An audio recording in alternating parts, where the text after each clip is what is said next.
નમસ્કાર દોસ્તો, 24 સપ્ટેમ્બર 2002 ના રોજ સાંજે લગભગ 4:30 વાગ્યાની આસપાસ બે હથિયારધારી આતંકવાદીઓએ ગાંધીનગરના અક્ષરધામ મંદિર પરિસરમાં પ્રવેશ કર્યો.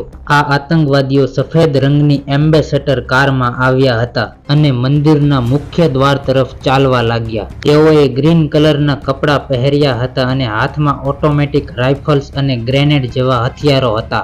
મંદિરમાં પ્રવેશતા જ તેઓએ અંધાધૂંધ ગોળીબાર શરૂ કર્યો હતો. આ સમયે મંદિરમાં દર્શન કરવા માટે આવેલા લોકોની ભીડ હતી, જેમાં મહિલાઓ, બાળકો અને વૃદ્ધોનો સમાવેશ થાય છે. આતંકવાદીઓએ ગોળીબાર શરૂ કરતા જ મંદિર પરિસરમાં ભાગદોડ મચી ગઈ. લોકો પોતાનો જીવ બચાવવા માટે દોડવા લાગ્યા, પરંતુ આતંકવાદીઓએ નિર્દયતાથી ગોળીઓ ચલાવીને નિર્દોષ લોકો પર હુમલો કર્યો. આ આતંકવાદીઓએ મંદિરના વિવિધ વિભાગોમાં પણ ગ્રેનેડ ફેંક્યા હતા, જેનાથી ઘણા લોકો ઘાયલ થયા. આ હુમલામાં 30 થી વધુ નિર્દોષ લોકોએ જીવ ગુમાવ્યો, જેમાં એક સ્વામિનારાયણ સંત અને મંદિરના સેવકો પણ હતા. 80 થી વધુ લોકો ગંભીર રીતે ઘાયલ થયા હતા. આ હુમલાની જાણ થતાં જ સ્થાનિક પોલીસ તાત્કાલિક ઘટના સ્થળે પહોંચી. ગાંધીનગરના તત્કાલીન એસપી આર.બી. બ્રહ્મભટ્ટે પોતાની ટીમ સાથે મોરચો સંભાળ્યો અને આતંકવાદીઓને ઘેરવાની કોશિશ કરી. જોકે આતંકવાદીઓ સારી રીતે ટ્રેનિંગ લઈ અને પૂરી તૈયારીઓ સાથે આવ્યા હતા. તે લોકોએ પોલીસ ઉપર પણ હુમલો કર્યો.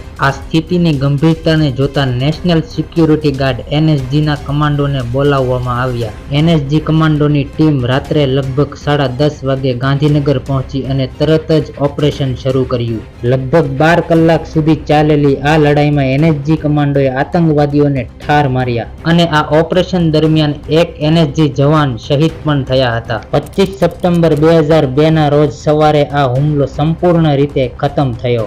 આમ આ અક્ષરધામ હુમલો ગુજરાતના ઇતિહાસમાં એક કાળો અધ્યાય છે. આ આતંકવાદી હુમલાએ ન માત્ર ગુજરાતને પરંતુ સમગ્ર દેશને હચમચાવી નાખ્યું હતું.